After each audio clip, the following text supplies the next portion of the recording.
My aunt got the house.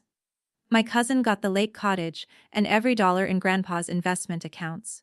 And when the lawyer turned to the last page of the will and read my name, all it said was, "To my granddaughter, I leave nothing. Because I have already given her everything she needs." My aunt actually smiled when she heard that. My cousin's wife let out this little laugh she tried to cover with her hand. And I just sat there in that office, doing the math on 5 years of skipped vacations and a job I'd quit so I could manage Grandpa's medications, thinking, okay, that's it. That's how this ends. Then the lawyer cleared his throat and said there was one more item. He reached into his briefcase and pulled out a single sealed envelope with my name, written across the front in Grandpa's handwriting. And my aunt's smile disappeared before he'd even finished the sentence. My name's Megan. I'm 28, and until 3 weeks ago, I was living in my grandfather's house in Ohio.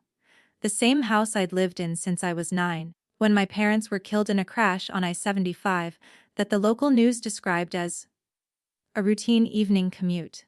Like there was anything routine about losing both your parents on a Tuesday. My dad was Grandpa Joe's only son.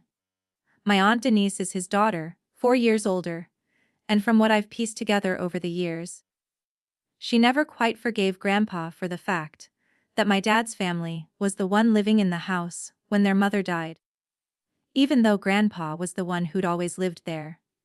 So when I showed up at 9 years old, suddenly the only grandchild under that roof, Denise treated me less like family and more like a reminder of something she felt she'd lost. Not cruel, exactly. Just cold. Birthday cards signed, Aunt Denise and family. Like I wasn't part of the family being referred to. Christmas presents that still had somebody else's name half erased off the gift tag. The clearest memory I have of where I actually stood with that side of the family is from my cousin Trevor's wedding 2 years ago. Trevor is Denise's son. A year older than me, and growing up he got everything I didn't. The car at 16, the tuition paid in full, the down payment on his first condo. At his wedding, I was seated at table 14, tucked against the kitchen doors, between 2 of the caterer's extra staff and a plus one I'd never met. During the toasts, Denise stood up and thanked, by name, about 15 people who'd made this day possible, including her hairdresser. She did not say my name. Later at the bar, I overheard her introducing me to one of Trevor's coworkers. "This is Richard's daughter," she said. "You remember, the one we took in." I was 26. Living 2 states away in my own apartment. Took in. Was 18 years in the past, and she said it like I was a stray that had wandered onto the property and never quite left. Grandpa got sick about 5 years ago. Congestive heart failure. The kind that doesn't kill you fast, it just slowly takes pieces of your life away, one at a time. First it was the stairs. Then it was driving. Then it was being alone overnight. Denise lived 40 minutes away and visited most Sundays, usually for under an hour. Trevor came twice a year, on Grandpa's birthday and sometimes Father's Day. I was the one who moved back in. I quit a job I actually liked, found remote work that paid about 60% of what I'd been making, and spent 5 years managing medications, doctor's appointments, grocery runs, all of it. I'm not telling you that to sound like a martyr. I'm telling you because when the lawyer read that line, "I leave nothing," because I have already given her everything she needs. For about 4 seconds, I genuinely thought my grandfather's last message to me, in front of everyone, was that we were even. That feeling lasted exactly until he set that envelope down on the table. The funeral was 3 days before the will reading, and even that had its own quiet skirmish. I'd written something to read. Just a few lines about the years we'd spent together at that kitchen table. And the night before, Denise called to go over logistics, and mentioned, almost as an afterthought, that the program was already printed and there wasn't really room for an extra speaker, since she and Trevor were both saying something and the funeral home liked to keep things tight. So I sat in the second pew and listened to Denise describe Grandpa as a man who loved his family fiercely. Well, I had spent the last 5 years being the only person in that family who'd actually seen him fierce or otherwise, on a daily basis. Afterward, at the reception, 3 people I didn't recognize told me how sorry they were for the family's loss, and looked a little confused when I said thank you. Like they weren't quite sure which side of that sentence I belonged on. The envelope was cream-colored, the heavy kind of paper Grandpa always used for anything that mattered, sealed with actual wax, which felt almost theatrical, except that I'd never once seen Grandpa do anything for show. My name was written across the front in his handwriting, the same handwriting from every birthday card he'd given me since I was 9 years old. The lawyer, a quiet, careful man named Harold Voss who'd handled Grandpa's affairs for almost 30 years, said, "Your grandfather asked that this be given to Megan, and only Megan, after the rest of the will was read, and that it be opened in private." Denise asked what was inside. Voss said he genuinely didn't know, that Grandpa had sealed it himself in that office 8 months before he passed. Trevor's wife, Ashley, said, half joking, "Maybe it's a thank you card." Nobody laughed. Denise reached across the table, like she was going to help me open it right there, and Voss put his hand flat on the table between us and said, very calmly, "It's addressed to Megan. Alone." That was the first moment I understood this wasn't nothing. I didn't open it in the car, even though Denise followed me out to the parking lot, talking the whole way about how we should all process this together, as a family, and how she just doesn't want anything to get lost in the shuffle. I drove back to the house, Grandpa's house, which now legally belonged to her, and sat on the porch steps where I used to do my homework as a kid, and broke the wax seal. Inside were 3 things: a single old brass key, the kind you'd use for a safe deposit box or a storage unit, a folded slip of paper with an address on it, a self-storage facility 20 minutes outside town, Unit 214, and underneath it, in Grandpa's small, careful handwriting, the words, "Whitlock Innovations," and a letter, 4 pages, also handwritten, that started, "Megan, if you're reading this." Then Denise got the house, Trevor got the cottage. And you're sitting somewhere wondering why I'd write that I gave you everything you need, when it looks like I gave you nothing at all. I need you to trust me for a little while longer. The letter explained that back in 1979, when Grandpa was working as a mechanical engineer for a company that manufactured industrial irrigation equipment, he'd designed a pressure regulating valve on his own time, patented it under his own name instead of the company's, and quietly licensed it to 3 different manufacturers over the following decades. He never told anyone, not Grandma, not his kids, nobody except Harold Voss, who'd helped him set up a private trust to hold the royalty payments back in the early 2000s. By the time I was reading that letter, the trust held just over $4 million. Grandpa wrote that he never told Denise or my dad because, in his words, "The moment people know there's money, they stop being people to you, they become heirs," and I watched that happen to my own father's estate. I swore I'd never let it happen to mine. He'd watched my dad and Denise fight for 2 years over their mother's modest estate when they were both in their 30s, and he didn't want that for whatever he left behind. So he kept it separate, hidden, and 8 years before he died, he made the trust irrevocable, with exactly 1 beneficiary: me. I went to the storage unit the next morning alone, before I'd even told anyone the envelope existed. It wasn't large. About the size of a 1-car garage, packed with file boxes, an old drafting table, and a fireproof lockbox the brass key opened. Inside the lockbox were the trust documents Grandpa described, notarized and dated, plus a second folder, labeled in his handwriting, for Megan, in case Denise asks where the money went. Inside that folder were 3 years of statements from Grandpa's regular checking account. Not the trust. Just his everyday account. The one Denise had power of attorney over once his hands got too shaky to write checks.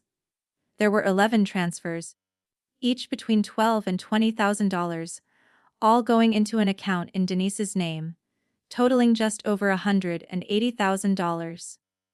Grandpa had circled every single one in red pen, with dates written beside them. Dates that lined up almost exactly with Trevor's wedding, a kitchen renovation at Denise's house, and a family vacation to Cancun that I'd never been invited to. On the last page, in handwriting that looked shakier than the rest, he'd written, "I never confronted her. I didn't have the strength left for that fight. And I didn't want my last years to be a courtroom. But you shouldn't have to carry what I couldn't." I called Harold Voss that afternoon. Mostly because I didn't know what else to do with what I was holding. He told me he'd known about the trust for years, obviously, since he was the trustee. But he hadn't known about the second folder. Grandpa had put that in himself, separately, the same week he sealed my envelope. Voss explained something I hadn't thought about. If Grandpa had named me as a major beneficiary in the actual will, in front of everyone, Denise would have had real grounds to contest it. Undue influence, given that I'd lived with Grandpa and managed his care for 5 years, is exactly the kind of thing that gets a will thrown out. But the trust had been irrevocable for 8 years, established long before I ever moved back in, and completely separate from the estate that went through probate. There was nothing to contest, because there was nothing, on paper, to even look for. "Your grandfather," Voss said, "spent 30 years asking me how to make sure nobody could ever take this from you." The will reading was theater, Megan. He wanted Denise and Trevor satisfied enough with what they got that they'd never think to look anywhere else. A week later, Denise called a family meeting at her house, which I almost skipped, until Trevor texted me separately, "Please come. Mom's saying some stuff about you and I want you to hear it from her, not from me." So I went. Denise opened by saying she'd been out to the storage unit. She'd had a spare key, made off Grandpa's old keyring years ago, just in case, and found it cleared out except for the drafting table and a few empty boxes. She asked very evenly if I'd taken anything. I said yes. I told her about the trust. I watched her face do something I had never once seen it do in 19 years. Not anger first, but fear, fast. Like some part of her already knew exactly what might be in there. Trevor asked what was going on, and I turned to both of them and said, "Before I answer that, I want to ask you something. Grandpa's checking account. The one you had power of attorney over, Denise. Do either of you know why there's $180,000 missing from it over the last 3 years?" Denise said immediately, "That money was for his care." I said, "I provided his care, for free, for 5 years. What was the Cancun trip for?" Trevor went very quiet. Denise tried a few different things after that. First it was, "You don't understand how expensive it is to manage someone's affairs." Then it was, "Your grandfather knew about every transfer, he approved all of it." Then, when neither of those landed, she tried, "He wanted us to have nice things too, Megan, not just you." I told her I didn't have a problem with anyone having nice things. I had a problem with 11 separate withdrawals that all happened to line up with hers. When I told her that Grandpa had documented and dated every single transfer himself, with notes, and that the originals were already with Harold Voss, she stopped talking entirely and just stared at the table.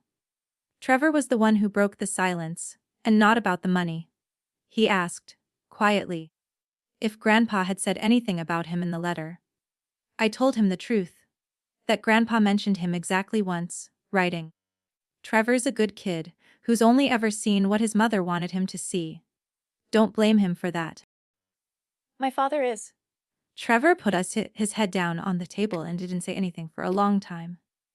When Denise reached over to put a hand on his shoulder, he moved away from her, and I think that was the exact moment she understood that whatever she'd thought she was protecting by keeping things from him, she'd already lost it the second I walked through the door with the truth. I didn't report Denise to anyone, in the end, though I told her once, calmly, that I had every right to, and that Voss had said the same. Instead, I gave her a choice. She could pay back the $180,000 into a fund I was setting up in Grandpa's name, or I'd forward everything to an elder, fraud attorney, and let it become her problem instead of mine. It took her 3 weeks and the sale of a car. I know she didn't want to give up, but the money came back, every cent. That money, along with a portion of the trust, went into something I named the Whitlock Fund, which now covers groceries, utilities, and medication pays for elderly people in our county whose families have quietly stopped showing up. The kind of help that never makes the news. But that I know, better than almost anyone, is the difference between someone's last years feeling like a punishment or feeling like a life. Trevor and I talk more now than we did in the 18 years before this happened. He came with me the first time I went back to clean out the storage unit properly. And he's the one who found, at the bottom of an old box, a photo of Grandpa at maybe 30, standing next to that same drafting table with a rolled-up blueprint under his arm, grinning like he'd just gotten away with something. I keep that photo on my desk now, next to a framed copy of the first page of his patent. The Whitlock Fund sent out its first checks about 2 months ago. Small ones, a few $100s each, for things like a furnace repair and a month of insulin for a woman 2 streets over from Grandpa's old house, somebody none of us had ever met. Trevor helped me deliver one of them in person, and on the drive back he told me it was the first thing he'd ever done that felt like it was actually his, instead of something his mother had arranged for him. Last month, on what would have been Grandpa's birthday, I drove out to the cemetery and sat on the grass beside his headstone and read him the last page of his letter out loud. The part I hadn't told anyone, where he'd written, "I know it felt like nothing, sitting in that office. I needed it to feel like nothing, for one afternoon, so it could be everything for the rest of your life. I'm sorry I couldn't tell you sooner. I'm not sorry I waited." I sat there a long time after that. Then I told him about the fund and about Trevor, and I told him I finally understood what he meant. Even if it had taken me 3 weeks and $180,000 to get there. If you've ever been the one in your family who got nothing on paper, while everyone else walked away with their share and a smile, I genuinely like to know how it played out for you, because I have a feeling I'm not the only one